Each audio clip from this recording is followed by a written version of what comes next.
Audio কথনে আবারও সবাইকে স্বাগত জানাচ্ছি নতুন একটি উপন্যাস নিয়ে। আজকে আমি শুরু করতে যাচ্ছি সুনীল গঙ্গোপাধ্যায়ের লেখা উপন্যাস কালো রাস্তা সাদা বাড়ি। উপন্যাসটি আমি 3টি পর্বে ভাগ করে পড়ব। এখন আমি পড়ছি প্রথম পর্ব।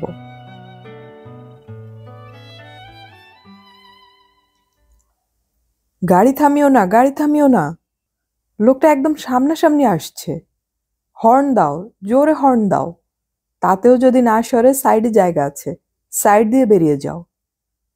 চিরঞ্জীবের ভুরু কুঁচকে গেছে, চোয়াল কঠিন। আপনি আপনি হাত দুটো শক্ত হয়ে এসেছে স্টিয়ারিংয়ে। মণিময় বললেন, ওকি ওকি, স্পিড কমাচ্ছ কেন? সামনের দিকে প্রখর চোখ রেখে চিরঞ্জীব উত্তর দিল, এত বেশি স্পিডে পাশ দিয়ে কাটিয়ে যাওয়া যাবে না। এখানে স্পিড কমানো ডেঞ্জারাস, পেছনের গাড়িকে সিগন্যাল দাও।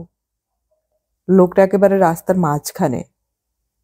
অন্ধকার রাস্তার দুপাশে পাহাড় ও জঙ্গল। রাত করে এসব রাস্তায় গাড়ি চালানো বিপজ্জনক, কিন্তু ওরা একসঙ্গে দুটো গাড়ি নিয়ে আসছে। খুব দ্রুত গতিতে ঘন্টা দুয়েকের মধ্যেই এই রাস্তাটা পেরিয়ে যাবে।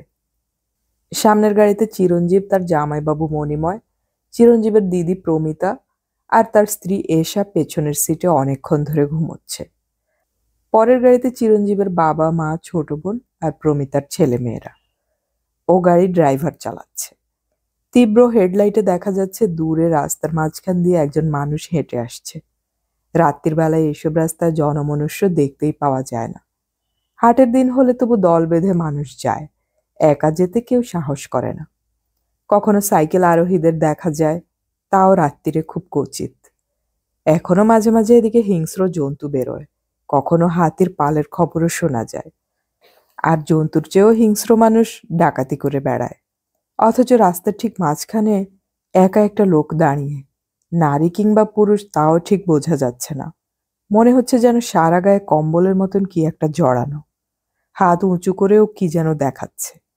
গাড়ি থামানোই উদ্দেশ্য, কিন্তু নেহাত পাগল না হলে এই রাস্তায় রাত্রিরে কেউ গাড়ি থামায় না। রোমহর্ষক ডাকাতির কথা প্রায়ই লোকের মুখে মুখে ঘুরে বেড়ায়। কম্বল জড়ানো মানুষটা খুব সামনে এসে গেছে। খুব জোরে হর্ন দিচ্ছে চিরঞ্জীব। মণিময় অনবরত তাকে নির্দেশ দিচ্ছেন। রাস্তার এ পাশটাতেই খাদ, সামান্য হিসেবের ভুল হলেই ডিগবাজি। চিরঞ্জীবের মাথা খুব ঠান্ডা। ছেলেবেলা থেকে গাড়ি চালাচ্ছে, তার হিসেবের ভুল হয় না। গাড়ি চালাবার সময় পাশ থেকে কেউ নির্দেশ দিলে অনেক সময় বিরক্তি লাগে, কিন্তু চিরঞ্জীব সেরকম কোনো ভাব দেখায় না। সংক্ষেপে সে জামাইবাবুর কথার দু একটা উত্তর দিয়ে যাচ্ছে, চোখ স্থির রেখেছে সামনের দিকে। এই নির্জন নিশুতি রাস্তায় লোকটাকে যেন অপ্রাকৃত মনে হয়। হয়তো পাগল টাগল হবে, কিন্তু একটা পাগলকে গাড়ি চাপা দিলেও একজন মানুষ খুন করা হয়। কিন্তু লোকটা হয়তো আত্মহত্যাই করতে চায়। সেই রকম ভাবেই গাড়ির দিকে এগিয়ে আসছিল। চিরঞ্জীব শেষ মুহূর্তে টার্ন নিয়ে মানুষটাকে পাশ কাটিয়ে রাস্তায় একেবারে ধার ঘেঁষে বেরিয়ে গেল। মনে হলো যেন মানুষটা হাত বাড়িয়ে গাড়িটাকে টেনে ধরতে চাইছে। একটু ঝাঁকুনি লাগলো গাড়িটার, হয়তো কোনো বড় পাথরের সঙ্গে ধাক্কা লেগেছে। চিরঞ্জীব আর মণিময় একবার দৃষ্টি বিনিময় করলো, কোনো কথা বলল না। যারা নিজেরা গাড়ি চালায় তাদের কাছে এরকম আকস্মিক ঝাঁকুনির একটা অস্বস্তিকর অর্থ আছে। মানুষটাকে পেরিয়ে গিয়ে গাড়ি আবার পড়ল মাঝ রাস্তায়। পিছনের রাস্তা তখন আবার অন্ধকারে ডুবে গেছে। মণিময় সেদিকে তাকিয়ে কিছু দেখতে পেলেন না। বেশ একটু দূরে দ্বিতীয় গাড়ির আলো। ঝাঁকুনিতে এশার ঘুম ভেঙে গেছে। আচ্ছন্নভাবে তাকিয়ে বাইরের অন্ধকার জঙ্গল দেখে বলল, এতক্ষণে মোটো এইটুকু এলাম? তারপর চিরঞ্জীবকে বলল, কি বিচ্ছিরি ভাবে চালাচ্ছ, এত ঝাঁকুনি লাগছে কেন? চিরঞ্জীব কোনো উত্তর দিল না। এশা আবার বলল, ঘুমিয়ে ঘুমিয়ে চালাচ্ছ নাকি? ঘাড় ঘুরিয়ে নিঃশব্দে হাসল চিরঞ্জীব। অন্ধকারে হাসি দেখা যায় না। বলল, ঘুমিয়ে পড়লেই বা ক্ষতি কি, তুমি তো পাহারা দিচ্ছই। মণিময় বললেন, কি এশা দেবী, খুব একচোট ঘুম হলো? আমি তো ঘুমাইনি, ঘুমোচ্ছে বটে আপনার বউ, গাড়িতে উঠে বসা মাত্রই। তোমাদের দুজনের মধ্যে কে যে কত কম যাও তা তো বুঝি না। ভেবেছিলাম গল্প করতে করতে যাওয়া হবে। আহা, আপনাদের যা গল্পের ছিরি, সব সময় তো খালি অফিসের গল্প। চিরঞ্জীব বলল, মণিদা, একটা সিগারেট দিন। এত হাওয়ায় আমি ধরাতে পারবো না। ধরিয়ে দিন আপনি। সিগারেটে প্রথম টান দিয়ে দুজনেই একসঙ্গে পেছন দিকে তাকালো। দুজনেই একসঙ্গে বলে উঠল, আরে, পিছনের গাড়ি থেমে গেছে।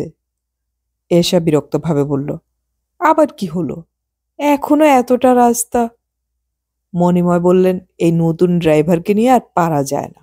খালি লম্বা চওড়া কথা। ফিরে গিয়েই ওকে স্যাক করতে হবে। এই রাস্তায় কেউ গাড়ি থামায়? দুজনে আবার দৃষ্টি বিনিময় করল। কেউ কোনো কথা বলল না, যদিও দুজনের মনের মধ্যে একটা চিন্তা বিদ্যুতের মতন খেলে গেল। রাস্তায় সেই লোকটা পেছনের গাড়িটা থামিয়ে ফেলেনি তো? যদিও গাড়ির ড্রাইভারকে বলা আছে যে সামনের গাড়ি না থামলে সেও গাড়ি থামাবে না, তবুও ও গাড়ির কোনো বিপদ হয়নি তো? দুজনেই অবশ্য মন থেকে চিন্তাটাকে তাড়িয়ে দিল। চিরঞ্জীব তার গাড়ির গতি কমিয়ে এনেছে। কেন যেন তার আর ডাকাতের ভয় করছে না এখন। সাইডবোর্ডে একটা রিভলভার রাখা আছে। ও গাড়িতেও রয়েছে একটা রাইফেল। সে নিরুদ্বিগ্নভাবে বলল, মনিদা, আপনার ড্রাইভারের নিশ্চয়ই ডায়াবেটিস আছে। এত ঘন ঘন ওর বাথরুম পায়? এশা ধমক দিয়ে বলল, এই, আবার? তোমাকে বারণ করেছি না? প্রমিতাও জেগে উঠে এক নিমেষে পুরো ব্যাপারটা বুঝে নিয়ে ঝাঁঝালো গলায় মণিময়কে বলল, ও গাড়ি আবার থেমে গেছে তো? তোমাকে তখনই বলেছিলাম নতুন ড্রাইভার নিয়ে এত দূরে এসো না। তেজা সিংকে খবর পাঠালে? চিরঞ্জীব গাড়ি থামিয়ে ফেলে বলল, বেশ তো ঘুমোচ্ছিলে তোমরা দুজনে, আবার ঘুমিয়ে পড়ো না। মোটেই ঘুমাইনি। দুটি স্ত্রী তাদের স্বামী দুজনকে মৃদু বকুনি দিতে লাগলো। স্বামী দুটি হাসি মুখে হালকাভাবে প্রতিবাদ করতে লাগলো নিয়ম মতন। এর মধ্যে প্রমিতার বিয়ে হয়েছে অনেক আগে, সুতরাং স্বামীকে প্রকাশ্যে বেশি বকুনি দেবার অধিকার তার আছে। সেই তুলনায় এশার নতুন বিয়ে, বকুনিও দেয় চাপাভাবে, রসিকতা মিশিয়ে। মণিমা বেশি উত্তর দিতে যান। চিরঞ্জীব উত্তর না দিয়ে সাধারণত মৃদু মৃদু হাসে। তবে তারা দুজনেই এ ব্যাপারটা উপভোগ করে। এরকম কয়েক মিনিট ধরে চলল এবং ওরা অপেক্ষা করতে লাগলো পেছনের গাড়ি কাছাকাছি এসে যাবার। পেছনের গাড়ি স্টার্ট নেয়নি, বরং হর্ন দিচ্ছে, ডাকছে ওদের। চিরঞ্জীব আর মণিময় আবার চোখাচোখি করল। এবার দৃষ্টিতে অজ্ঞাত স্পষ্ট আশঙ্কা। মণিময় চিরঞ্জীবকে বললেন, চলো নেমে গিয়ে দেখে আসি। প্রমিতা বলল, চলো মানে? আমরা এখানে গাড়িতে বসে থাকবো এই অন্ধকার রাস্তায়? তোমাদের কি মাথা খারাপ? গাড়ি ঘোরাও। মণিময় বললেন, আবার এতটা ঘুরিয়ে কি হবে? তোমরা বসো না, আমরা এক্ষুনি দেখে আসছি। যদি ও গাড়ির কোনো গোলমাল হয় তো? প্রমিতা ও কথায় পাত্তা না দিয়ে ধমক দিয়ে বলল, বাজে বকো না, গাড়ি ঘোরাও বলছি। অন্ধকারে এই রাস্তায় গাড়ি ঘোরানো সহজ নয়। তাছাড়া মাঝে মাঝে দুর্দান্ত স্পিডে ট্রাক ছুটে আসে। রাত্রের বেলা তারা কিচ্ছু গ্রাহ্য করে না। ধাক্কা মেরে চলে যেতে একটুও দ্বিধা করবে না। কাছেই একটা কালভার্ট, সেখানে রাস্তার দুপাশে একটু চওড়া। চিরঞ্জীব দক্ষভাবে গাড়ি ঘুরিয়ে নিল। অস্বস্তির সঙ্গে বলল, মনিদা, ব্যাপারটা আমার ভালো লাগছে না। গাড়িটা থেমে গেছে কেন? মণিময় বললেন, তুমি আলোর সিগন্যাল দিতে দিতে বলে চলো, দেখো ওদিক থেকে কোনো রেসপন্স পাও কিনা। এশা, তোমরা জানালার কাঁচ তুলে দাও। মনিদা, আপনি গানটা হাতে রাখুন। রিভলভারটা হাতে নেবার আগে মণিময় পাশ থেকে ব্র্যান্ডির বোতলটা তুলে নিঃশব্দে একটা চুমুক দিলেন। তারপর সেটা এগিয়ে দিলেন চিরঞ্জীবের দিকে। এইসব উত্তেজনার মুহূর্তে একটু আধটু ব্র্যান্ডি সেবন না করলে বেঁচে থাকার কোনো আরাম নেই। স্ত্রীদের যথাসম্ভব লুকিয়েই কাজটা সারতে হয়। তবে দেখে ফেললেও খুব একটা বিপদ নেই। আর এক পশলা বকুনি, ব্র্যান্ডের সঙ্গে সেটাও অনুপাত হিসেবে এমন কিছু খারাপ নয়। মণিময় একটু বেশি খেয়ে ফেললেন। ডাকাত টাকাত কিছু না। চিরঞ্জীবের বাবা দিবানাথ গাড়ি থেকে নেমে এসেছেন। ড্রাইভারও তার পাশে দাঁড়ানো। রাস্তায় শুয়ে আছে কম্বলে জড়ানো সেই মানুষটা। চিরঞ্জীব চেঁচিয়ে জিজ্ঞেস করলো, এ কি, তোমরা দাঁড়িয়ে পড়েছ কেন? এক্ষুনি ট্রাক ফ্রাক এসে পড়বে। দিবানাথ আঙুল দিয়ে দেখিয়ে বললেন, একটি ছেলে এখানে পড়ে আছে। তোমরা অ্যাক্সিডেন্ট করেছ? আমরা? না তো। ছেলেটি বেঁচে আছে, খানিকটা চোট লেগেছে, ব্লিডিং হচ্ছে পা থেকে। একটু চুপ করে গেল চিরঞ্জীব। বুকের মধ্যে হঠাৎ দপদপ করে শব্দ শুরু হয়ে গেছে। অন্ধকার রাস্তা, বিপদের ছমছমে ভাব, তার উপর আবার অ্যাক্সিডেন্ট, মহা ঝামেলা। বিকেলবেলা চা খাওয়ার জন্য অতক্ষণ সময় নষ্ট না করলে এর মধ্যে বাড়ি পৌঁছে যাওয়া যেত। এসব হয়ার্ত গলায় ফিসফিস করে চিরঞ্জীবকে জিজ্ঞেস করলো, তুমি অ্যাক্সিডেন্ট করেছো নাকি?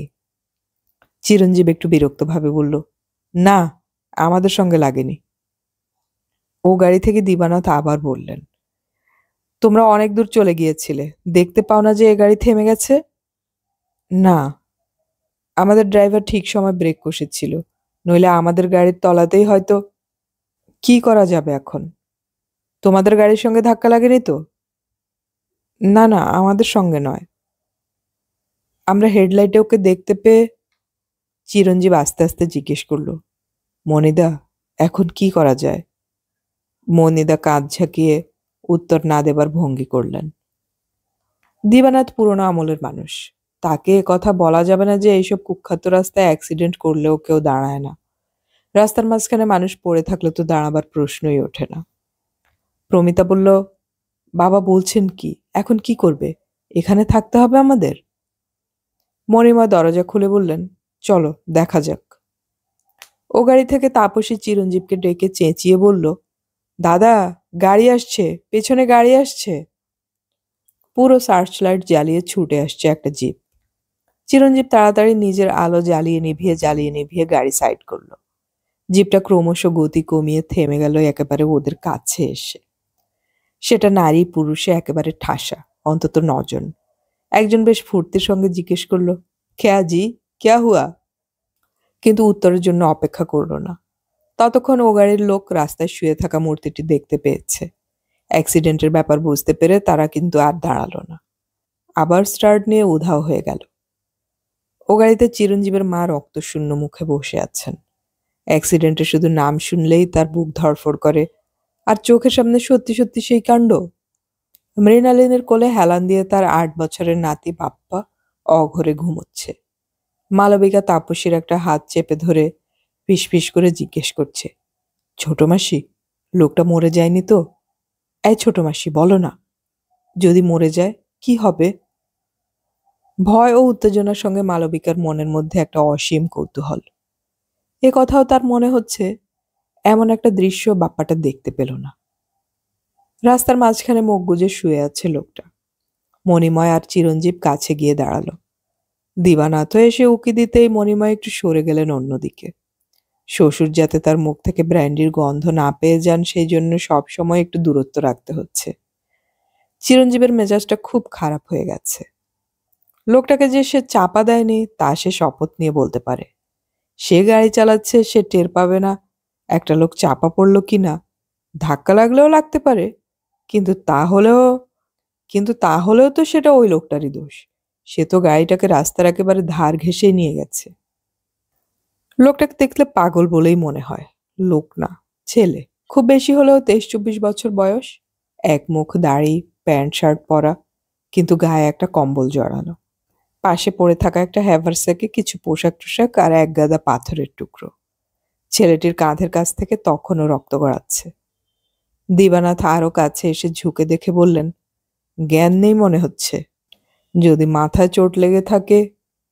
চিরঞ্জীব বলল, পেছনের গাড়িতে তো জলের বোতল আছে, ওর মাথায় একটু জলের ঝাপটা দেব? দিবানাথ গম্ভীরভাবে বললেন, ছেলেটিকে গাড়িতে তুলে নাও। মণিময় ক্ষীণ আপত্তি করে বললেন, বিশেষ লাগেনি মনে হচ্ছে, ফার্স্ট এড দিয়ে ছেড়ে দেওয়া যেতে পারে। সঙ্গে নিয়ে গেলে যদি কোনো গোলমাল টোলমাল হয় পরে। দিবানাথ বললেন, এই অন্ধকার রাস্তায় ওকে ফেলে রেখে যাওয়া যায় নাকি? কতটা চোট লেগেছে তা ডাক্তার না দেখালে কি করে বোঝা যাবে? তুলে নাও তোমাদের গাড়িতে। মণিময় আর চিরঞ্জীব দুজনেই খানিকটা ক্ষুব্ধ হলো। দিবানাথের কথার উপর আর কোনো কথা বলা যাবে না। এখনকার দিনকাল যে কিরকম তা তো আর দিবানাথ জানেন না। অনেক সময় ডাকাতের দল আশেপাশে লুকিয়ে থাকে, একজন সামনে এসে এভাবে গাড়ি আটকায়। আজকাল মানুষকে একদম বিশ্বাস করা যায় না। চিরঞ্জীবদের গাড়িতে তুলতে হবে।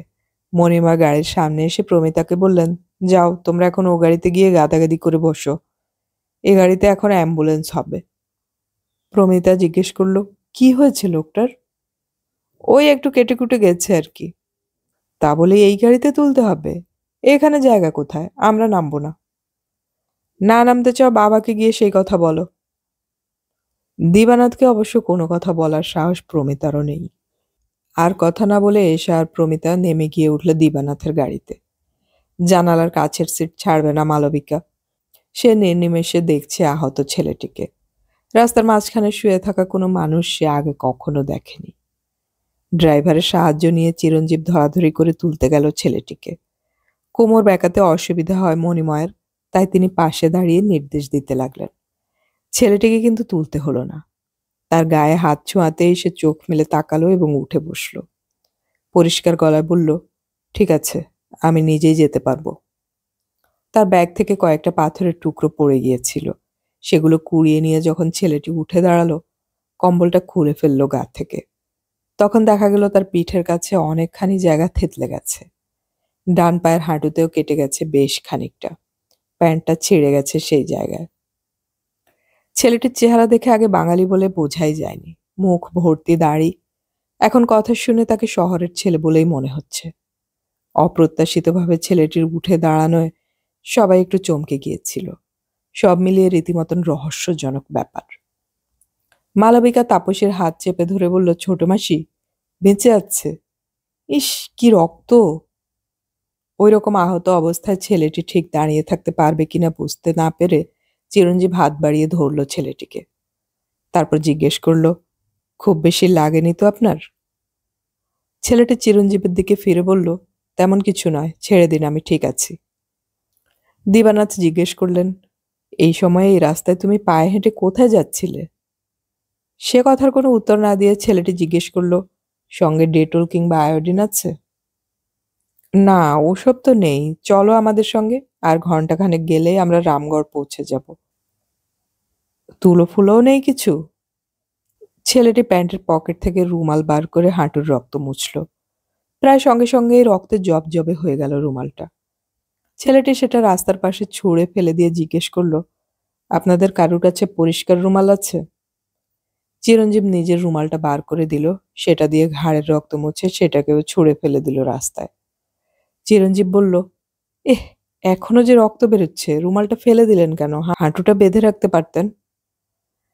ছেলেটি এ কথার কোনো উত্তর দিল না। রাস্তায় রুমাল ছুঁড়ে ফেলে দেওয়াই যেন তার অভ্যেস। এখনো সব রক্ত মোছা হয়নি। সে বোধহয় আরো রুমাল চাইবে। দিবানাথ গাড়ির কাছে এসে স্ত্রীকে জিজ্ঞেস করলেন, পরিষ্কার কোনো কাপড়ের টুকরো আছে? মৃণালিনী সহসব্যস্তে বললেন, এই টুসি, তোর পাশে যে ব্যাগটা আছে ওতে পুরনো শাড়ি আছে, শিগগির একটা ছিঁড়ে দে। কিন্তু ঠিক দরকারের সময় অনেক কিছুই খুঁজে পাওয়া যায় না। ব্যাগটা তাপসীর পাশে নেই। সেটা ও গাড়িতে না এ গাড়িতে তাও বোঝা যাচ্ছে না। মালবিকা বলল, দাদু, আমার স্কার্ফটা নাও না। সারা রাস্তায় প্রচন্ড শীতের মধ্যেও গাড়ির কাঁচ নামিয়ে রেখেছে মালবিকা। সে সব কিছু দেখতে দেখতে আসবে। ঠান্ডা হাওয়ার জন্য সে চুল আর কান ঢেকে রেখেছিল একটা পাতলা স্কার্ফে।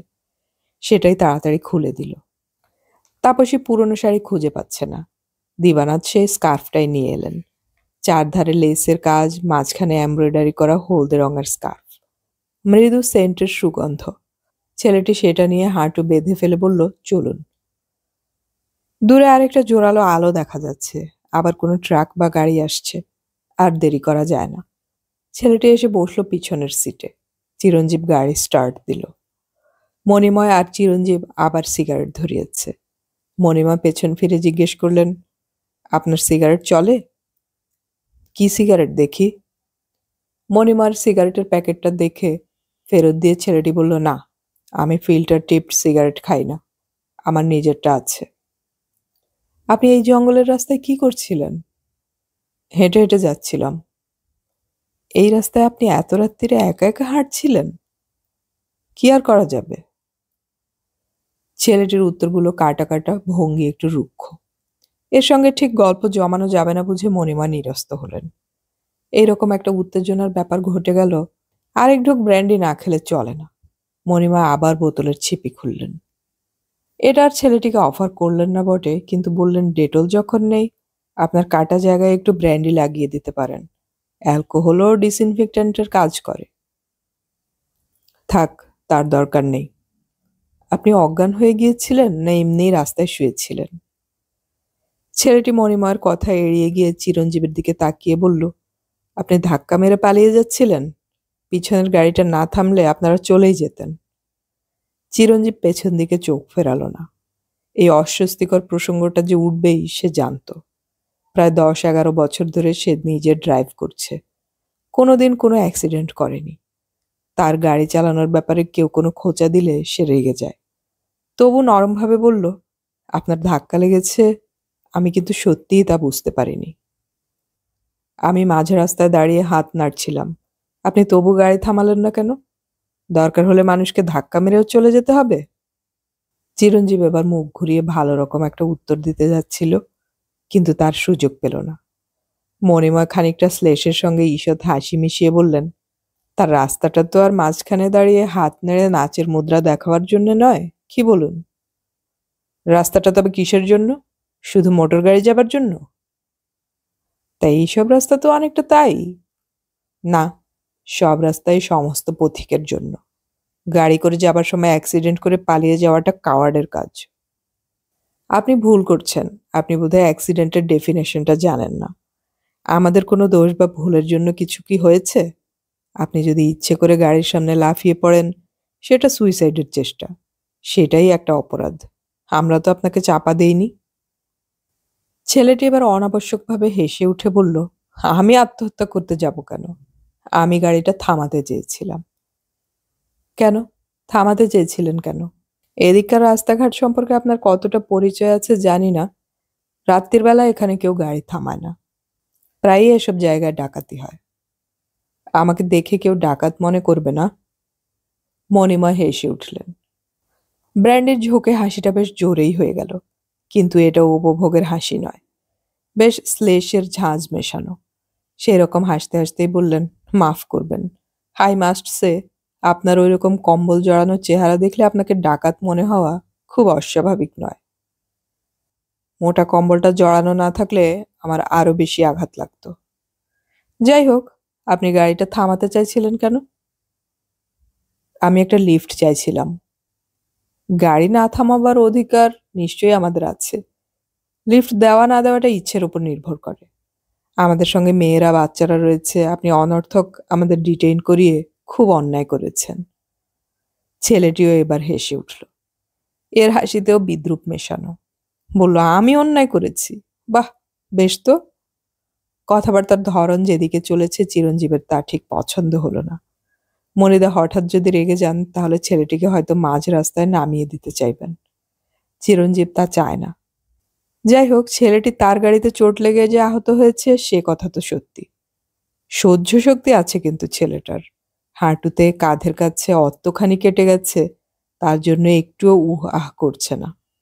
চিরঞ্জীব ছেলেটির চিকিৎসার ব্যবস্থা করতেই চায়।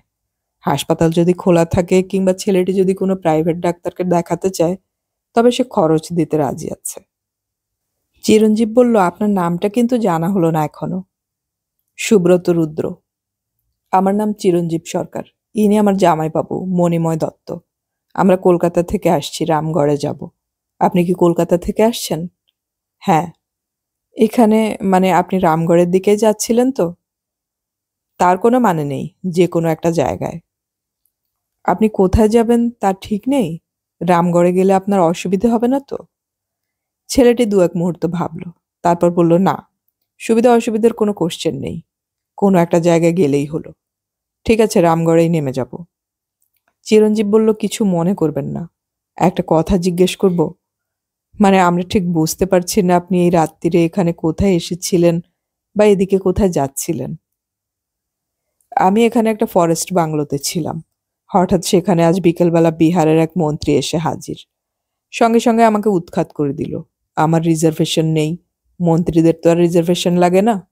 আর এই জঙ্গলেই যেন মন্ত্রীদের দারুণ জরুরি কাজ। মন্ত্রীর চেয়েও তার চেলা চামুন্ডাদের উৎপাতই বেশি। এমন চশমখোর। আমি বললাম আজ রাত্রে আমি বারান্দায় কাটিয়ে দেব, তাও দিল না থাকতে। এই শীতের মধ্যে আপনি বারান্দায় থাকতেন কি করে? জঙ্গলে রাত কাটানোর চেয়ে তাও কি ভালো নয়? চৌকিদারের সঙ্গে আমার বেশ ভাব হয়ে গিয়েছিল, ও ঠিক ম্যানেজ করে দিত। কিন্তু মন্ত্রীর চেলা চামুন্ডারা কিছুতেই রাজি নয়, সিকিউরিটির ব্যাপারে ভয় পাচ্ছিল। মন্ত্রীর সঙ্গে দেখা করতে চাইলাম, তাও দিল না দেখা করতে।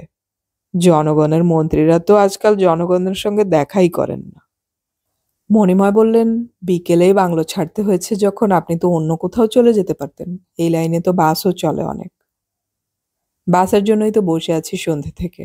আপনারা যে এতটা রাস্তা এলেন, একটাও বাস দেখেছেন? সকাল থেকে বাস স্ট্রাইক। শেয়ারের ট্যাক্সিও চলছে না। ট্যাক্সি কিংবা বাস তো এলোই না। কতগুলো ট্রাককে বললাম একটু পৌঁছে দিতে, কেউ শুনল না।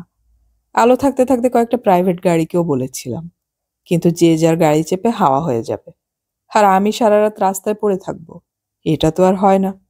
আমাকে যে করে হোক একটা গাড়ি থামাতেই হবে। চিরঞ্জীব বিস্ময়ের সঙ্গে বলল, তাই কি আপনি গাড়িটা হাত দিয়ে ধরতে গিয়েছিলেন? গাড়ি না থামালেও আপনি গাড়ি ধরে রাখতে পারবেন? আপনার গায়ে এত জোর? সুব্রত আস্তে আস্তে বলল, না, আমার গায়ে অত জোর নেই, কিন্তু আমি ভেবেছিলাম আমি অত কাছাকাছি গেলে গাড়ির মধ্যে সত্যিকারের কোনো ভদ্রলোক যদি থাকে তাহলে নিশ্চয়ই গাড়ি থামাবে। মানুষ চেনা যে খুব শক্ত। কে আসল মানুষ কে নকল মানুষ বোঝা যায় না। সেই জন্যই তো লোকে আজকাল লিফট দিতে চায় না। আমার কাকা একবার আসানসোলের কাছে দুটো লোককে লিফট দিতে গিয়ে একজন বলেছিল অসুস্থ, কাকার কাছে 700 টাকা ছিল। সেটা তো গেলই, প্রাণটা যে বেঁচে গেছে কোনো ক্রমে। তুমি ভাই ধন্যবাদ দাও চিরঞ্জীবকে। ও খুব ভালো ড্রাইভ করে, তাই প্রাণে বেঁচে গেছো। 40 মাইলস স্পিডের গাড়ি হাত দিয়ে ধরতে গিয়েও প্রাণে বেঁচে যাওয়া চারটিখানি কথা নয়। তোমাকে গাড়ি চাপা দিয়েও চলে যেতে পারতাম আমরা। কিছু করতে পারতে? এই রকম ফাঁকা রাস্তায় অ্যাক্সিডেন্ট হলে কোনো প্রমাণও থাকে না। তুমি যে প্রাণে বেঁচে আছো এটা তোমার গুড লাক। চিরঞ্জীব বলল, না না মনিদা, ওরকম করে বলবেন না। ওর ধাক্কা লেগেছে বলে আমি সত্যিই লজ্জিত, আমি টেরই পাইনি। আমাদের দুজনকেই অবাক করে দিয়ে সুব্রত বেশ কড়া গলায় বলল, লজ্জিত মানে কি? এই জন্য আপনার ক্ষমা চাওয়া উচিত। চিরঞ্জীব এবার একটু তেতে গিয়ে বলল, ওভাবে বলবেন না, ওভাবে বলবেন না। আপনারও দোষ আছে। দোষ আছে মানে? আমি রাস্তায় পড়ে থাকবো আর আপনারা গাড়ি নিয়ে ধোঁয়া উড়িয়ে চলে যাবেন? আমি বেঁচে আছি সেটা আমার গুড লাক। আপনারা যে বেঁচে আছেন সেটাও আপনাদের গুড লাক। প্রত্যেকের বেঁচে থাকাটাই একটা সৌভাগ্যের ব্যাপার। মণিমা সিগারেটের টুকরোটা ছুঁড়ে ফেললেন বাইরে। ভুরু দুটো কুঁচকে গেছে। চড়া গলার কথা শোনার অভ্যেস তার একেবারেই নেই। আফসোসের সুরে চিরঞ্জীবকে বললেন, বুঝলে খোকন, এজন্যই আজকাল মানুষের উপকার করতে নেই। বাবা বললেন বলে তাই, নইলে গাড়িতে না তুলে ওখানে ফেলে রেখে আসাই উচিত ছিল। আজকাল ভদ্রতা সভ্যতা ভুলেই গেছে মানুষ। পেছন ফিরে বললেন, তুমি শোনো ভাই, তোমাকে একটা কথা বলছি। আমরা এখানে কেউ কালা নই। যখন কথা বলবে আস্তে কথা বলবে। চেঁচিয়ে কোনো কথা বলার দরকার নেই। চেঁচিয়ে কথা বলা আমরা পছন্দ করি না। যদি খুব চেঁচাতে ইচ্ছে হয় বলো, গাড়ি থামিয়ে দেব, গাছপালা কিংবা পাহাড়ের কাছে গিয়ে চেঁচাবে। বুঝতে পেরেছ? আরেকটা কথা, তুমি রামগড়ে কোথায় নামবে? আমরা তো আর মিনিট 40 মধ্যেই পৌঁছে যাব। আপনি আমাকে তুমি বলবেন না। আমার সঙ্গে আপনার এমন কিছু বন্ধুত্ব হয়নি যে ফট করে তুমি বলা শুরু করবেন। মণিমা অবাক হয়ে গিয়েও কাষ্ঠ হাসি না হেসে পারলেন না। হাসতে হাসতে বললেন, ওরে বাবা, বন্ধুত্ব? থাক থাক, বন্ধুত্বে আমার কাজ নেই। আমার 44 বছর বয়স। এখন আর নতুন বন্ধু আমার সহ্য হবে না। তোমার বয়স তো আমার আর্ধেক হবে, তাও তুমি বলা যাবে না? না, অচেনা লোকের কাছ থেকে আমি তুমি শুনতে ভালোবাসি না। ঠিক আছে ঠিক আছে, আপনি রামগড়ের কোথায় নামবেন? শহরের আলো দেখা গেলে আমাকে যে কোনো জায়গায় নামিয়ে দেবেন। ঠিক আছে খোকন, ক্যান্টনমেন্টের কাছে ওনাকে নামিয়ে দিও তাহলে। উত্তেজনা কাটাবার জন্য মণিমা আবার ব্র্যান্ডির বোতলের ছিপি খুলে ফেললেন আপন মনে। স্ত্রী নেই যখন, কোনো বাধাও নেই। সিগারেট ধরিয়ে এমনভাবে তাকিয়ে রইলেন বাইরের দিকে, যেন পেছনের সিটে যে কেউ বসে আছে সে কথাই ভুলে গেছেন। এরপর আর অনেকক্ষণ কেউ কোনো কথা বলল না। চিরঞ্জীব মন দিয়ে ড্রাইভ করে যাচ্ছে, পেছনের গাড়িও এসে পড়েছে বেশ কাছাকাছি। রামগড় শহরের একটু বাইরেই ওদের বাড়ি। মিলিটারি ক্যান্টনমেন্টটা পেরিয়েই একটা ছোট্ট টিলার উপর সাদা রঙের দোতলা বাড়িটা আগে এক সাহেবের ছিল। গত যুদ্ধের পর দিবানাথ ওটা কিনেছিলেন। রামগড়ে এ বাড়ির কোনো ঠিকানা লাগে না, সবাই বলে সাদা বাড়ি। বহু দূর থেকে ওই টিলার উপরের বাড়িটা দেখা যায়। রাত এখন 9:30। কিছু কিছু দোকানপাট খোলা আছে। টিলার কাছাকাছি এসে গাড়ির গতি কমে এলো। মণিময় পেছনে ঘাড় ঘুরিয়ে বললেন, আপনি এখানে নামবেন? কোনো সাড়া নেই। এই যে ভাই, আপনি এখানে নামবেন নাকি? পিছনের সিটে লম্বা হয়ে শুয়ে ঘুমোচ্ছে ছেলেটি, উপুর হাতের মধ্যে মুখ গোজা। মণিময় হাসতে হাসতে বললেন, বাহ, দিব্যি ঘুমোচ্ছে তো, কোনো চিন্তা ভাবনা নেই। চিরঞ্জীব গাড়ি থামিয়ে ডাকল, সুব্রত বাবু উঠুন, আমরা এসে গেছি। সুব্রত উঠল না, কোনো সাড়া দিল না। চিরঞ্জীব আবার ডাকল। মণিময় বললেন, হ্যাপি ম্যান, যে কোনো জায়গায় এমনভাবে ঘুমোতে পারা কম কথা নয়। পেছনের গাড়িও কাছে এসে থেমেছে। চিরঞ্জীব দরজা খুলে বেরিয়ে এসে ছেলেটির মুখের কাছে মুখ ঝুঁকিয়ে আবার ডাকল। তখন সাড়া না পেয়ে হাত দিয়ে ঠেলা দিয়ে বলল, এ কি? দিবানাথও নেমে এসেছেন গাড়ি থেকে। তাই দেখে মণিময় নামতে গিয়েও নামলেন না। শ্বশুরের সামনে ব্র্যান্ডির গন্ধ। দিবানাথ জিজ্ঞেস করলেন, কি হয়েছে? ছেলেটি উঠছে না, খুব জ্বর হয়েছে মনে হচ্ছে, গা অসম্ভব গরম। দিবানাথের চোখে মুখে একটা উদ্বেগের ছায়া পড়ল। অস্ফুটভাবে বললেন, তখন তো বেশ কথা টথা বলল, অজ্ঞান হয়ে গেছে নাকি? চিরঞ্জীব বলল, বুঝতে পারছি না, গায়ে হাত দিয়ে দেখলাম দারুণ জ্বর, গা একেবারে পুড়ে যাচ্ছে। দিবানাথ ঝুঁকে তাকালেন ছেলেটির দিকে। চিরঞ্জীব আবার ডাকল, সুব্রতবাবু শুনছেন? সুব্রতবাবু। সুব্রত মাথা ঘুরিয়ে চোখ মেলে তাকালো, চোখ অসম্ভব লাল। অস্পষ্ট ঘড়ঘড়ে গলায় বলল, যাচ্ছি, আমি চলে যাচ্ছি। কিন্তু সে উঠতে গিয়েও উঠতে পারল না। তবু সে জোর করে ওঠার চেষ্টা করে গাড়ি থেকে বেরোতে গেল। বিড়বিড় করে অনবরত বলছে, চলে যাচ্ছি, চলে যাচ্ছি। কিন্তু সে গাড়ি থেকে নামতেই পারল না। সিটের ওপরে পড়ে গেল ধপাস করে। একটা অদ্ভুত ব্যাপার হলো, ছেলেটির শরীরটা বেঁকে যাচ্ছে, ফেনা বেরোচ্ছে মুখ দিয়ে। চিরঞ্জীব তাকে হাত দিয়ে ধরতে গেল। মানুষের শরীরে এত উত্তাপ সে আগে কখনো দেখেনি। মণিময় ব্যস্ত হয়ে বললেন, ওরকম করছে কেন? খোকন, তুমি শিগগির হাসপাতালে নিয়ে চলো। চিরঞ্জীব বলল, না, হাসপাতালে নয়, বাড়িতে নিয়ে যাচ্ছি। বাবা, তুমি তোমার গাড়িতে ডাক্তার সিংকে নিয়ে এসো। হাত দিয়ে টেনে গাড়ি থামাতে গিয়েছিল? হ্যাঁ রে খোকন, পাগল টাগল নয় তো ছেলেটা? না মা, পাগল হবে কেন? ওই থাকে না এক আধজন একটু ভবঘুরে টাইপ, সেরকম আর কি। জঙ্গলের রাস্তায় রাত্রির বেলা কি করছিল? ওখানে তো মাঝে মাঝে ভাল্লুক টাল্লুক বেরোয় শুনেছি। ও একটা ডাক বাংলা ছিল। মৃণালিনী সবটা শুনে চোখে মুখে দারুণ ত্রাসের চিহ্ন ফুটিয়ে তুললেন। বললেন, এ কি ডাকাবুকো ছেলে রে, হ্যাঁ? একটুও ভয় ডর নেই প্রাণে? চিরঞ্জীব হাসতে হাসতে বলল, আমরাই তো ওকে দেখে ভয় পাচ্ছিলাম প্রথমটায়। ওকে চাটা পাঠানো হয়েছে আজ সকালে। খাবারের টেবিলে এসে ব্রেকফাস্ট করতে বসেছে সবাই। দিবানাথ অবশ্য খুব ভোরবেলা চা খেয়ে নাতিকে নিয়ে বেরিয়ে গেছেন ভ্রমণে। মণিময়ও আগে চা খেয়ে নিয়ে বাজারে গেছেন। গোটা বাজারটাই কিনে চাকরের মাথায় চাপিয়ে নিয়ে আসবেন। বাজার করার ব্যাপারটা তার কাছে খুব প্রিয়। প্রমিতার চোখ থেকে এখনো ঘুম যায়নি। আলস্যে টেবিলের উপর অর্ধেক শরীরটা শুইয়ে বলল, এবার যেন এখানে শীতটা বড্ড বেশি পড়েছে বাপু। হাড় কাঁপিয়ে দিল। এশা জানালার কাছে বসেছে। তার গায়ে পড়েছে এক ফালি ঝকঝকে রোদ। সমস্ত শরীর দিয়ে সেই রোদটুকু উপভোগ করতে করতে বলল, এক মুখ দাড়ি, কি অদ্ভুত চেহারা বাবা ছেলেটার। প্রমিতা বলল, ফেরারি আসামি টাসামি নয় তো? বাড়িতে না নিয়ে এলেই ভালো হতো। খোকনের বড্ড বেশি বাড়াবাড়ি। চায়ের কাপ থেকে মুখ তুলে চিরঞ্জীব করুণার দৃষ্টিতে দিদির দিকে তাকালো। ভাবখানা এই, মেয়েরা তো কোনো কিছুই বোঝেই না, তবু সব ব্যাপারেই কথা বলা চাই। তাহলে মেয়েদের সব কথার উত্তর দেবারও কোনো মানে হয় না। তাপসী একটা ডিটেকটিভ বই পড়ছে। গত রাত্রে শোবার সময় এই বই নিয়ে বিছানায় গিয়েছিল। আজ ঘুম থেকে উঠেই আবার বই খুলে বসেছে। বইয়ের পাতা থেকে চোখ তুলে বলল, জামাইবাবু তো বলেছিলেনই হাসপাতালে নিয়ে যেতে, দাদাই তো জোর করে বাড়িতে নিয়ে এলো। অর্থাৎ একই সঙ্গে বই পড়া ও আলোচনা শোনার দুর্লভ ক্ষমতা আছে তার। মৃণালিনী বললেন, তাই এনেছে, বেশ করেছে। হাসপাতালে কি আর যত্ন আত্তি করে কিছু? ওরকম চেহারা দেখলেই আমার ভয় করে।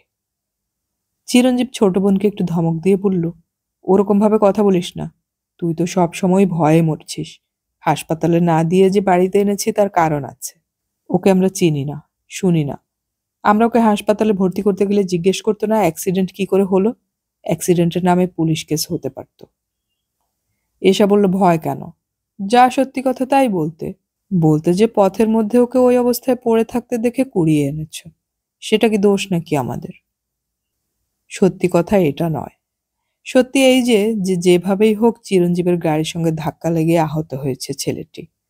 কিন্তু চিরঞ্জীব সেটা এড়িয়ে গিয়ে বলল, সব সময় সত্য কথা বললেই যে লোকে বিশ্বাস করবে তার কোনো মানে নেই। ঝামেলা পাকাবার সুযোগ পেলে কেউ ছাড়ে না। তাছাড়া ওকে যখন আমরা সঙ্গে এনেছি তখন ওর ঠিক মতন চিকিৎসা করানো আমাদের মরাল দায়িত্ব।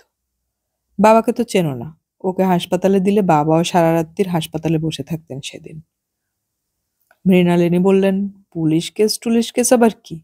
আমাদের গাড়ির সঙ্গে ছেলেটার ধাক্কা লাগলো, তার চিকিৎসাপত্র তো আমাদেরকেই করতে হবে। প্রমিতা বলল, মা তুমি দিব্যি বলে দিলে যে আমাদের গাড়ির সঙ্গে ওর ধাক্কা লেগেছিল। হো মা, তবে আর কার গাড়ির সঙ্গে লাগবে? খোকন তো বলল ওর গাড়ির সামনেই নাকি দাঁড়িয়ে হাত নাড়ছিল। আমার ধারণা রাস্তার মাঝখানে মটকা মেরে শুয়েছিল এমনি। তাহলে কি আর হাত পা কাটে? আর কোথায় যেন মারামারি করে এসেছে কে জানে। যাই বলো বাবা, একটা অজানা অচেনা লোককে হুট করে বাড়ির মধ্যে এনে ঢোকানো। একটা কমলা রঙের শাল মুড়ি দিয়ে বসেছে মালবিকা। সে কোনো কথা বলছে না। পাতলা ডিম সেদ্ধ আলতো করে চামচ দিয়ে তুলে খেতে খেতে এক মনে শুনছে সবার কথা। নাইটির ওপর ড্রেসিং গাউন জড়ানো, চুলে চিরুনি দেয়নি সকালে, 2-4টে চুল উঠছে মুখের পাশে। তার কিশোরী মুখখানিতে নিটোল বিস্ময়। মৃণালিনী বললেন, কি ভয় করছিল সেদিন সারা রাত। বলতে নেই, একটা কিছু যদি হয়ে যেত ছেলেটার, কি রকম শরীরটা কাঁপছিল। চিরঞ্জীব বলল, আমি তো ভয় পাচ্ছিলাম সত্যি টিটেনাস হয়ে গেল কিনা। ওই রকম উন্ড নিয়ে রাস্তার ধুলোর মধ্যে শুয়েছিল। কত রকম নোংরা শুনেছি ঘোড়ার গু থেকে। এসে বলল, আর বলতে হবে না, চুপ করো। তাপসী বই থেকে মুখ তুলে কিছু একটা বলতে গেল, কিন্তু এই সময় বইয়ের পাতা উল্টে যাওয়ায় মহা সর্বনাশ হয়ে গেছে এই ভঙ্গিতে সে আবার হারানো পাতাটা খুঁজতে লাগলো। মালবিকা ডিম খেতে ভুলে যাচ্ছে ওদের এইসব কথা শুনতে শুনতে। মৃত্যুর আলোচনায় তার বুকের মধ্যে কিরকম শিরশির করে। মালবিকা এ পর্যন্ত কোনো মৃত্যু দেখেনি। জ্ঞান হবার পর থেকে কোনো আত্মীয় স্বজনের মৃত্যুর সংবাদও শোনেনি। ছাপার অক্ষর ছাড়া মৃত্যুর সঙ্গে তার কোনো যোগাযোগ নেই। 3 দিন আগে জঙ্গলের মধ্যে রাতে সে দেখেছিল রক্তাক্ত অবস্থায় একটা মানুষ পড়ে আছে পথের ওপর। মালবিকার কচি হৃদয় কোনো মানুষেরই মৃত্যু চায় না, কিন্তু ওই লোকটা মরে যাবে কিনা এ সম্পর্কে একটা অসম্ভব কৌতূহলও সে চাপা রাখতে পারছে না। আরেক কাপ চা ঢেলে নিয়ে চিরঞ্জীব বলল, যাই বলো, ছেলেটার কিন্তু স্ট্যামিনা আছে। ওই অবস্থাতেও কিন্তু জ্ঞান হারায়নি। ডাক্তার সিংকে ও ভাগ্যিস বলল 6 মাস আগেই এটিএস ইঞ্জেকশন নিয়েছে। তখন নাকি আরেকটা অ্যাক্সিডেন্ট করেছিল। প্রতিমা বলল, এই করেই বেড়ায় বোধহয়। তার উপর ওই রকম হাই ফিভার, 105-এর ওপর টেম্পারেচার। তার মধ্যেই দিব্যি কথা বলছে। আমরা হলে তো। এসা বলল, ওরকম গুন্ডা বদমাশ টাইপের লোকদের এসব অভ্যাস হয়ে যায়, তা বলে সেটা এমন কিছু বীরত্বের ব্যাপার নয়। চিরঞ্জীব একটু রেগে গিয়ে বলল, তুমি বড্ড আজে বাজে কথা বলো। তোমার চেনাশোনা আর আত্মীয় স্বজনরা ছাড়া পৃথিবীর সবাই তো তোমার চোখে গুন্ডা বদমাশ। না জেনে শুনে কারোর সম্বন্ধে এরকম। ট্রেনের ছাদে আন্তর্জাতিক খ্যাতিসম্পন্ন দস্যু লাফিয়ে পড়েছে। ইঞ্জিনের ড্রাইভারের পাশে পিস্তল হাতে দাঁড়িয়ে ডিটেকটিভ। এই অবস্থায় বই থেকে চোখ তুলে ফিক ফিক করে হাসতে লাগলো তাপসী। হাসতে হাসতে বলল, গুন্ডা বদমাইশ না হোক, পাগল যে নয়। দাদা, তা তুমি কি করে বুঝলে? ওর ব্যাগের মধ্যে অতগুলো পাথর কেন? তাও যদি দেখতে ভালো হতো পাথরগুলো। বিচ্ছিরি। মৃণালিনী এবারও হেসে ফেলে বললেন, হ্যাঁ রে খোকন, ছেলেটা নাকি ব্যাগ ভর্তি পাথর কুড়িয়ে এনেছে। তাপসী বলল, মা আমি নিজের চোখে দেখেছি। রাস্তায় শুয়েছিল তো, উঠে দাঁড়িয়ে প্রথমে পাথর কুড়োতে শুরু করেছে। আমি তো প্রথমে ভাবলাম ছুঁড়ে টুড়ে মারবে নাকি, তারপর দেখি ব্যাগে ভরছে।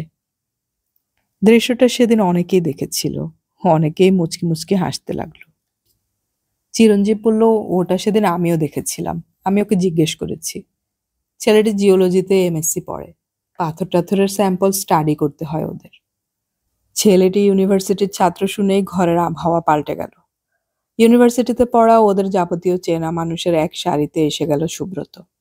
তাপসীর মনে হলো দাড়ি কামিয়ে টামিয়ে ফেললে হয়তো ছেলেটার চেহারা বোধহয় খুব খারাপ নয়। ক্যালকাটা ইউনিভার্সিটির ছাত্র, ওকে অরুণাংশুকে চেনে? অরুণাংশুর অবশ্য অন্য সাবজেক্ট। তাপসী আবার ফিরে গেল গোয়েন্দা দস্যুর লড়াইয়ে। এসে তবু খানিকটা অবিশ্বাসের সঙ্গে জিজ্ঞেস করলো, সত্যি সত্যি পড়ে ইউনিভার্সিটিতে? দেখে তো মনে হয় না, যা নোংরা কাপড় চোপড়।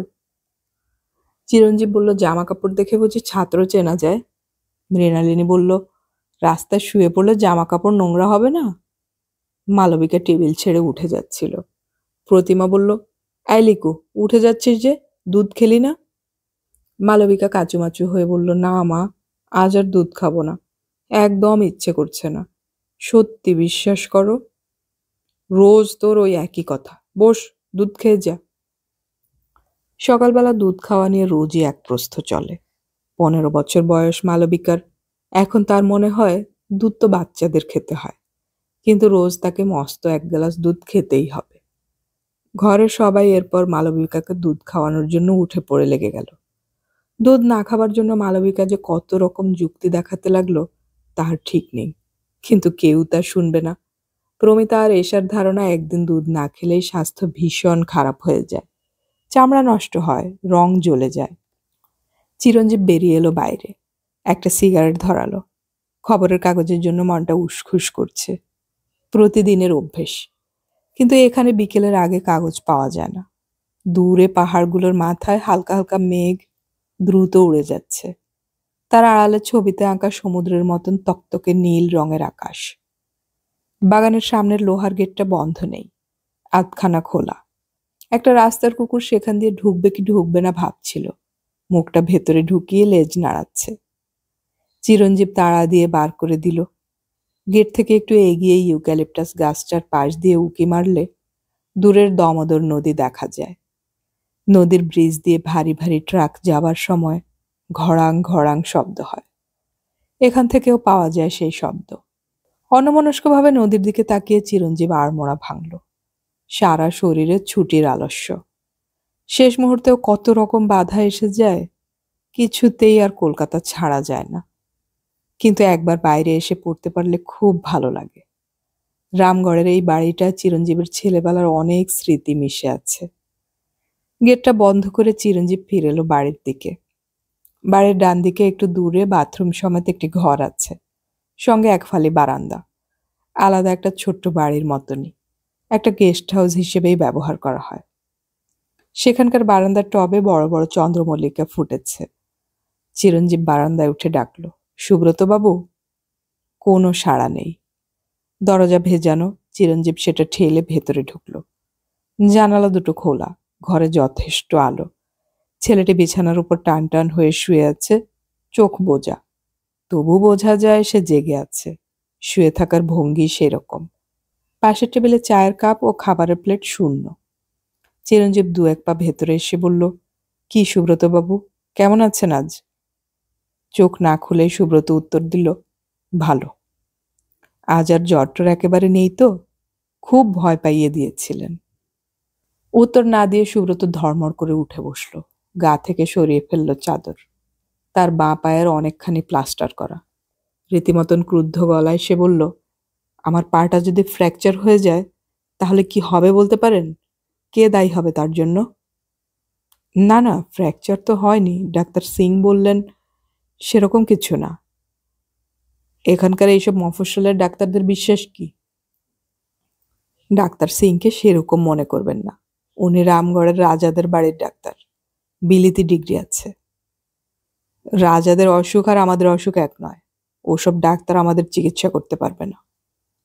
উনি শুধু রাজাদের ডাক্তার নন, আমাদেরও ফ্যামিলি ফিজিশিয়ান, প্র্যাকটিক্যালি আমাদের ফ্যামিলি ফ্রেন্ড। উনি কোথায় কার চিকিৎসা করেন তা আমার শোনার দরকার নেই। আমি ভাবছি আমার পা সম্পর্কে। আপনি আগে থেকেই ভয় পাচ্ছেন কেন? কয়েকটা দিন দেখুন, হয়তো সত্যিই বেশি কিছু হয়নি, স্প্রেন কিংবা সিম্পল ডিসলোকেশন। সেই রাত্রিরে তো আপনার ধনুষ্টঙ্কার হয়েছে ভেবে আমরা এমন ভয় পেয়েছিলাম, সেটা যখন হয়নি। ভয় আমি পাইনি, এটা ভয় পাওয়ার ব্যাপার নয়। এটা আমার জীবন মরণের প্রশ্ন। আপনাদের আর কি? আপনারা তো গাড়ি ছাড়া এক পা চলেন না। আমাকে রাজ্যে রাজ্যে ঘুরে বেড়াতে হয়। আমার যদি পা নষ্ট হয়ে যায় কে দায়ী হবে এর জন্য? অসুস্থ মানুষের সঙ্গে তর্ক করা চিরঞ্জীবের স্বভাব নয়। উত্তেজনার মুহূর্তেও ভদ্রতা বজায় রাখাই প্রকৃত ভদ্রলোকের কর্তব্য। সে যথাসম্ভব নম্রভাবে বলল, আপনি বারবার জিজ্ঞেস করছেন দায়ী কে। আমি যদি আপনাকেই দায়ী মনে করি, আপনি যদি আমাকেই মনে করেন, তাহলে সেজন্য আমি দুঃখিত। ব্যাস, একটু শুকনো দুঃখিত বলাই যথেষ্ট। বাহ, আমার একটা পা নষ্ট হয়ে গেলে আমার গোটা জীবনটাই নষ্ট হয়ে যাবে, আর আপনি শুধু বলবেন দুঃখিত? তাছাড়া আর কি করতে পারি বলুন? আপনার চিকিৎসার খরচ আমরা বেয়ার করছি। ও ছাড়াও কম্পেনসেশন হিসেবে কিছু যদি চান বলুন তাহলে। সুব্রত একেবারে জ্বলে উঠল। উত্তেজনার চোটে সে বোধহয় খোঁড়া পায়ে খাট থেকেই নেমে পড়বে একটু হলে। চেঁচিয়ে বলল, টাকা? আমাকে টাকা দেখাচ্ছেন? টাকা দিয়ে সবকিছু মিটমাট করা যায় ভেবেছেন? আমার পায়ের 12টা বেজে গেলে আপনার টাকা দিয়ে আমি কি হাতি ঘোড়া কিনবো? চিরঞ্জীব ভাবল, ভাগ্যিস এ সময় জামাইবাবু নেই। মণিময় এ ধরনের কথাবার্তা একেবারে সহ্য করতে পারেন না। চিরঞ্জীবকে অবশ্য কারখানার মজুর খাটাতে হয়। অনেক রকম মানুষ সে দেখেছে। এই বদমেজাজি ছেলেটাকে বাড়িতে এনে সত্যি মুশকিল হলো দেখছি। ছেলেটার চিকিৎসার কোনো খুঁত রাখা হয়নি। ডক্টর সিং যথেষ্ট যত্ন নিচ্ছেন। প্রথম দিন তো রাত 2টো পর্যন্ত ছিলেন এখানে। তাছাড়াও ডক্টর সিং এর মেল নার্স দুবেলায় সে ইঞ্জেকশন দিচ্ছেন বা ড্রেসিং করে যাচ্ছে। তাদের বাড়িতে এরকম চেঁচামেচি করে কেউ কথা বলে না।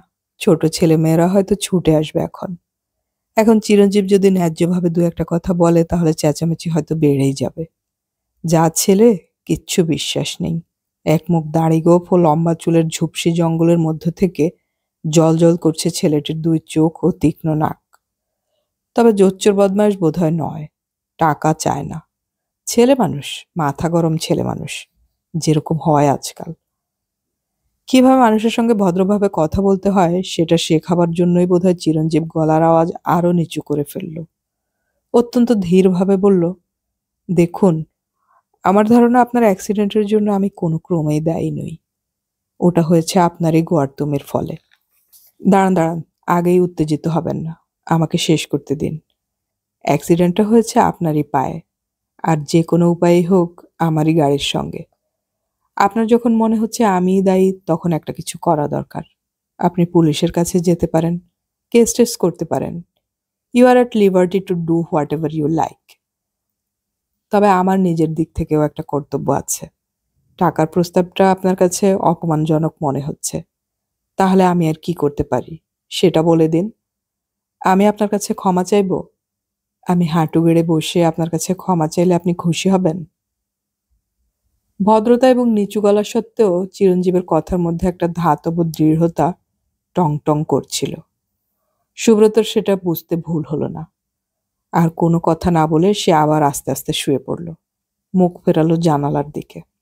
অভদ্রতা ও রূঢ়তাকে ভদ্রতা দিয়ে জয় করে ফেলে চিরঞ্জীব একটু উল্লসিত হয়ে ওঠে।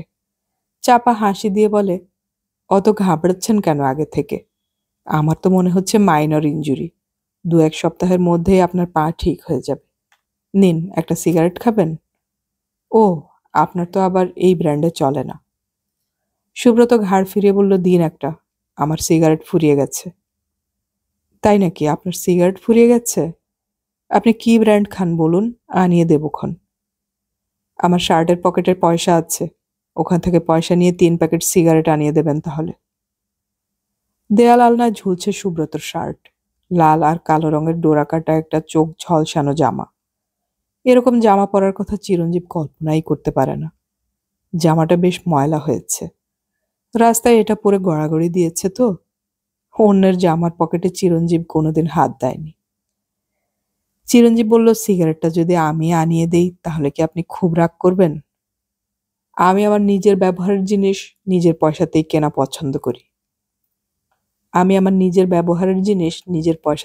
পছন্দ করি। আপনি বুঝি খুব স্ট্রিক্ট প্রিন্সিপাল মেনে চলেন? একটুও এদিক ওদিক হয় না? একবার না হয় হলোই। আমার শার্টের পকেটে হাত দিতে যদি আপনার ঘেন্না হয়, তাহলে শার্টটা এনে দিন, আমি পয়সা বের করে দিচ্ছি।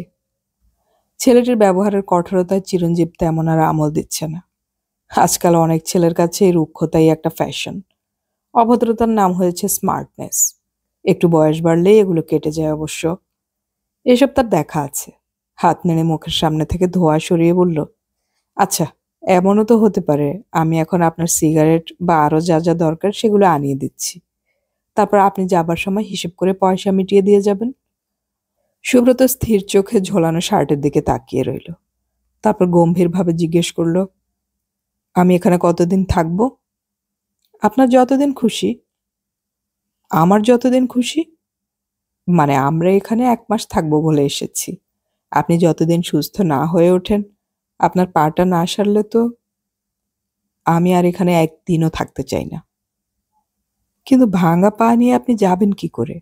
আপনার কি কোথাও জরুরি যাবার দরকার ছিল? আমার কোনো জরুরি দরকার থাকে না। না, আমি বলছিলাম আপনি যে এইসব স্টোন ফোন কালেক্ট করছেন, একটা নিশ্চয়ই ডেফিনিট প্ল্যান করে এসেছেন যে কতদিন থাকবেন, কোথায় ঘুরবেন। ওরকম প্ল্যান প্রোগ্রাম করে আপনাদের জীবন কাটাতে হয়। আমার ওসব দরকার হয় না। আমি আমার যখন যেখানে খুশি যাই। তবে অন্য লোকের বাড়ির বিছানায় শুয়ে থাকার অভ্যেস আমার একদম নেই। কিন্তু আপনার সঙ্গে তো বেডিং টেডিংও কিছু দেখছি না। ডাক বাংলোয় কিংবা হোটেলে থাকলেও তো অন্যের বিছানাতেই শুতে হয়। সুব্রত এ কথার কোনো উত্তর দিল না। সরু চোখ করে তাকিয়ে রইল চিরঞ্জীবের দিকে। তারপর আপন মনে বলল, শুধু শুধু আমার কয়েকটা দিন নষ্ট হলো আপনাদের জন্য। চিরঞ্জীব কাঁধ ঝাঁকিয়ে কিছুই গায়ে না মাখার ভঙ্গি করল। তারপর বলল, অল রাইট, চলি তাহলে আমি। কিছু দরকার টরকার হলে চেঁচিয়ে ডাকবেন। আপনার ঘরের পাশেই মালির ঘর, ও শুনতে পাবে। মালির নাম দুঃখীরাম, ওই নাম ধরেই ডাকবেন। সুব্রত দুঃখীরাম শব্দটা উচ্চারণ করে অদ্ভুতভাবে হাসল। তারপর বলল, দুঃখীরাম নামটা খুব কমন, অনেক শুনেছি। এদিকে অনেক লোকের নামই দুঃখীরাম। নামটা অদ্ভুত মনে হয় না আপনার? এই মালিটাকে কত মাইনে দেন আপনারা? এই ছেলেটাকে নিয়ে আর পারা যায় না। এই ধরনের একটা মুখের ভাব করে চিরঞ্জীব বলল, সেটা আমি ঠিক জানি না, ওটা বাবার ডিপার্টমেন্ট। এটা জানা আপনার খুব দরকার? তাহলে বাবাকে জিজ্ঞেস করতে পারি। এ বাড়িটা আপনারা কিনেছেন না বানিয়েছেন? কেনা। কলকাতাতেও আপনাদের বাড়ি আছে নিশ্চয়ই? আছে একটা ছোটখাটো। ছোটখাটো মোটেই নয়, বুঝতেই পারছি। আর কোথায় কোথায় বাড়ি আছে আপনাদের? চিরঞ্জীব যেসব মানুষের সঙ্গে মেশে তাদের মধ্যে কেউ কখনো এত অল্প আলাপে এরকম প্রশ্ন জিজ্ঞেস করে না। এগুলো নিতান্তই জ্ঞেয় ধরনের কথাবার্তা। কিন্তু আজকাল তো আর শুধু একটা নির্দিষ্ট সামাজিক গণ্ডির মধ্যে ঘোরাফেরা করা যায় না। অনেক রকম লোকের সংসর্গেই আসতে হয়। এমন লোকও তো আছে যারা জিজ্ঞেস করে, আপনার বউয়ের সঙ্গে আপনার ঝগড়া হয় কেন? চিরঞ্জীব রাগ করল না, হালকাভাবে বলল, আরে মশাই, আপনি কি আমাদের বিরাট জমিদার টমিদার ভাবলেন নাকি? আর কোথায় বাড়ি থাকবে? এই বাড়িটা বাবার খুব পছন্দ হয়েছিল। কে থাকে এই বাড়িতে? এমনি থাকে, কেউ থাকে না। সারা বছর এমনি খালি পড়ে থাকে? কখনো 15 দিন বা 1 মাসের জন্য বেড়াতে আসেন শুধু? প্রত্যেক বছর 1 মাসের জন্য আসি। আর 11 মাস খালি থাকে। ওই দুঃখীরাম পাহারা দেয়। আপনি জানেন কি এই এলাকার কত লোকের মাথা গোঁজার জায়গা নেই? আমি তন্ন তন্ন করে ঘুরেছি এই এলাকাটা। কি গরিব এখানকার মানুষ আপনি কল্পনা করতে পারবেন না। পাহাড়ে জঙ্গলে এক একটা নড়বড়ে কুঁড়ে ঘর, খাপড়ার চাল। এই অসহ্য শীতে হু হু করে হাওয়া ঢোকে। কত লোক এই শীতকালে মারা যায়, আর আপনারা এরকম একটা বাড়ি খালি রেখে দেন? চিরঞ্জীব দীর্ঘশ্বাস ফেলে বলল, আপনি এখানকার রাজাদের বাড়ি দেখেছেন? না, দেখিনি, দেখতেও চাই না। দেখা উচিত। কিংবা কাঠের ব্যবসায়ী ছগনলালের বাড়ি, বিরাট ব্যাপার। আমাদের বাড়ি তো সে তুলনায় চুনোপুটি। কত ঘর সেখানে এমনি পড়ে আছে। রাজারা তো ভোটের সময় ছাড়া এখানে কেউ বড় একটা থাকেই না। আপনার সব কথা রাজবাড়িতে গিয়েই শুরু করা উচিত। বেশি দেরি নেই, শুরু হয়ে যাবে। আপনাকে যে একজন মন্ত্রী ডাক বাংলো থেকে তাড়িয়ে দিল, বারান্দাতেও শুতে দিল না, তার আপনি কি করতে পারলেন? পালিয়ে এলেন তো বাধ্য হয়ে। একবার পালিয়ে এসেছি, পরের বার আর পালাবো না। চিরঞ্জীব আয়েশ করে একটা সিগারেট ধরালো। এই শীতে অনবরত সিগারেট খেতে ইচ্ছে করে। মায়ের সামনে এখনো সিগারেট খায় না, বাড়ির মধ্যে তাই অসুবিধে। অনেকটা সিগারেট টানা নিরিবিলি জায়গার জন্যই সে এখানে এই ছেলেটার সঙ্গে বসে বসে গল্প করছে। এবার সে সুব্রতকে সিগারেট অফার করলো না। ওই অহংকারী ছেলেটির যদি সিগারেট খাওয়ার বেশি শখ থাকে তাহলে মুখ ফুটে চাক, আর বেশি বেশি খাতির করার দরকার নেই। এইরকম বাকসর্বস্ব ছেলেদের তার চিনতে বাকি নেই। হালকা বিদ্রুপের সঙ্গে চিরঞ্জীব বলল, আশা করি সেই পরের বারও আপনার সঙ্গে আমাদের দেখা হবে। তা হতে পারে, 2-3 বছর ধরেই প্রতি শীতে আমি এখানে আসি। এই রামগড়ে? না, আশেপাশের গ্রামে। আপনি পলিটিক্স করেন বুঝি? কেন, হঠাৎ এ কথা জিজ্ঞেস করছেন কেন? না, আপনি বললেন কি না প্রায় এদিকে আসেন, নইলে বারবার বেড়াতে আসার মতন জায়গা তো এটা নয়। আপনি যা ভাবছেন সেরকম কোনো পলিটিক্স আমি করি না। তাহলে? রামগড়ের পাথর টাথরের মধ্যে ভূতত্ত্বের কোনো নিবিড় রহস্য লুকিয়ে আছে তা তো জানতাম না। পাথরের জন্য নয়, এমএসসি পাশ করে যে আমার 4 হাত পা গজাবে না তা আমি ভালো করেই জানি। পাশ করার পর ফ্যাফে করে চাকরির জন্য ঘুরে জুতোর সুতলা খইয়ে ফেলতে হবে। আমি আসি এমনি, আমার ভালো লাগে। একটা জায়গা চিনতে হলে, সেখানকার মানুষজনকে বুঝতে হলে 2-1 দিন দেখলে কিছু হয় না। আপনারা তো এখানে প্রতি বছর আসেন, কোনোদিন এখানকার গ্রামে গিয়ে দেখেছেন? তা অবশ্য দেখা হয়নি, দূর থেকেই যা। গাড়ি করে যেতে যেতে এক ঝলক। কি মুশকিল, আপনার গ্রামে গ্রামে ঘুরে বেড়ানোর নেশা থাকতে পারে, তা বলে সেটা আমারও থাকতে হবে? আমার তো সেটা পছন্দ নাও হতে পারে। হ্যাঁ, আমার নেশাই এটা। আমি গ্রামে ওদের বাড়িতে থেকেওছি 2-1 বার। গত বছর এই পাথর কুড়োনোর ব্যাপারে আমাকে প্রচণ্ড মার খেতে হয়েছিল একটা গ্রামে। মার খেয়েছিলেন? কেন? রামগড় থেকে 7-8 মাইল দূরে কুরপা বলে একটা গ্রাম আছে। এই গ্রাম থেকে কয়েকটা নুড়ি কুড়িয়েছিলাম। হঠাৎ দেখে একদল লোক আমাকে হৈ হৈ করে তেড়ে আসছে। ব্যাপারটা বুঝতে পারিনি, তাই আমি পালাবারও চেষ্টা করিনি। লোকগুলো আমার উপর ঝাঁপিয়ে পড়ে বেধড়ক মারতে লাগলো। আমি তো কিছুই বুঝতে পারছি না। এমন মেরেছিল যে আমার বাঁ হাতটা সেই থেকে ভাঙা। এখনো বাঁ হাতে কোনো ভারী জিনিস তুলতে পারি না। আমার কোনো কথাই ওরা শোনেনি। মারতে মারতে ইচ্ছে করলে ওরা আমাকে মেরে ফেলতেও পারত, কেননা ওদের টাঙ্গি তীর ধনুকও ছিল। কিন্তু একেবারে না মেরে ওরা আমাকে একটা গাছের সঙ্গে বেঁধে রেখে গায়ের মোড়লকে ডাকলো। তখন জানতে পারলাম খানিকটা আগে একটা গাছতলা থেকে আমি যে 2টো পাথর তুলে এনেছি সে 2টো ওদের দেবতা। খানিকটা রক্তের দাগ ছিল বটে। তখন মনে হলো আমার আর বাঁচার আশা নেই। কিছুকাল আগে এক সাহেবও নাকি ওদের পাথর দেবতা নিয়ে গিয়েছিল। সাহেবকে কিছু করতে পারেনি, সে রাগের শোধ তুলবে আমার উপর। কি করে ছাড়া পেলেন সে রহস্য আজও জানি না। গায়ের মোড়ল খুব বুড়ো মতন আমার খুব কাছে এসে আমার দিকে অনেকক্ষণ এক দৃষ্টে চেয়ে রইল। লোকটার চোখ দিয়ে অনবরত জল গড়াচ্ছিল। লোকটার চোখের অসুখ না আমাকে দেখে কাঁদছিল তাও বুঝতে পারিনি। বিড়বিড় করে কি বলছিল বুঝিনি এক বর্ণ। তারপর হঠাৎ হুকুম দিল আমাকে ছেড়ে দেবার। কেন যে আমাকে ছেড়ে দিল কে জানে। চিরঞ্জীব বলল, হে যে রোমহর্ষক ব্যাপার মশাই, আপনার খুব অ্যাডভেঞ্চারাস লাইফ তো। আসলে চিরঞ্জীবের বলতে ইচ্ছে হয়েছিল, হে যে হিন্দি ফিল্মের গল্প, এর মাঝখানে গায়ের মোড়লের একটা গাবদা গুবদা চেহারার যুবতী মেয়ে আমদানি করলেই 16 কলা পূর্ণ হতো। মেয়েটি রাতের বেলা চুপি চুপি এসে নায়কের বাঁধন খুলে দেবে এবং তাকে তার স্মৃতিভ্রষ্ট পুরনো প্রেমিক বলে চিনতে পারবে। তারপরই জঙ্গলের মাঝখানে তবলা টবলা সময়ত ডুয়েট গান। হাসি লুকোবার জন্য চিরঞ্জীব মুখ নিচু করল। ছেলেটির মুখ দেখলে মনে হয় ও সত্যি কথাই বলছে, কিন্তু এইসব গল্প শুনে চমকাবার বয়স আর তার নেই।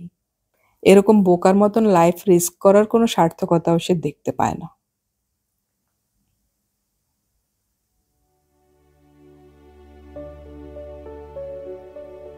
এতক্ষণ আমি পড়ে শোনালাম সুনীল গঙ্গোপাধ্যায়ের লেখা উপন্যাস কালো রাস্তা সাদা বাড়ি এর প্রথম পর্ব। উপন্যাসটির বাকি 2টি পর্ব আমরা খুব শীঘ্রই আপলোড করব, শোনার আমন্ত্রণ রইল। অডিও কথনে আমাদের গল্প পাঠ ভালো লাগলে চ্যানেলটি সাবস্ক্রাইব করে রাখুন এবং বন্ধুদেরকে শেয়ার করুন। আমাদের গল্প পাঠ আপনাদের কেমন লাগছে তা কমেন্টে অবশ্যই জানাবেন, আর আপনাদের কোনো গল্প পাঠের অনুরোধ থাকলে সেটাও কমেন্টে জানাবেন।